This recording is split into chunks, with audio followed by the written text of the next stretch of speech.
In a room filled with world leaders, so much of the oxygen is being taken up by one man who isn't here, President Vladimir Putin.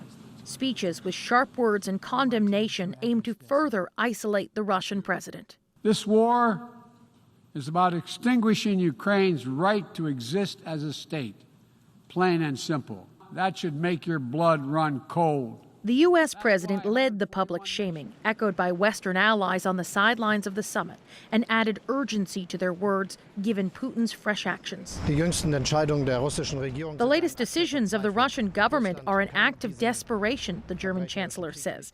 The head of NATO argues mobilization is not going to have an immediate impact on the battlefield. What we have seen so far is that the Russian troops are ill-equipped. They lack proper command and control. And they also have struggled a lot with logistics.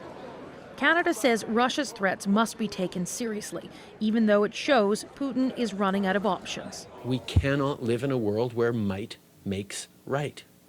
Putin was wrong, and he is right now failing and flailing in his response to this situation. Greetings to all people of the world. Ukraine's president wants these words of support to translate into additional arms for his soldiers. We need defense support, weapons, military equipment and shells.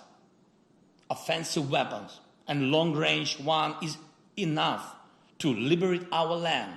Volodymyr Zelensky called for the UN to revoke Russia's power at the Security Council and asked allies to hit Moscow with more sanctions. Slava Ukraine.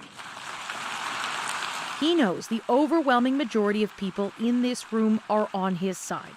And this is his moment to pressure decision makers to put additional actions behind their words. So, Katie, another request for military aid from President Zelensky, and some countries are responding. Yeah, the U.S. is considering another $12 billion in aid. Prime Minister Justin Trudeau said Canada is looking at sending more ammunition to Ukraine and that it will update sanctions against Russia as necessary. But Zelensky is not likely to get the long-range missiles he's been asking for. The U.S. isn't willing to go that far just yet and sees the recent liberation of thousands of kilometers of occupied territory as a sign that what they're doing right now is working. Ian. Thanks, Katie.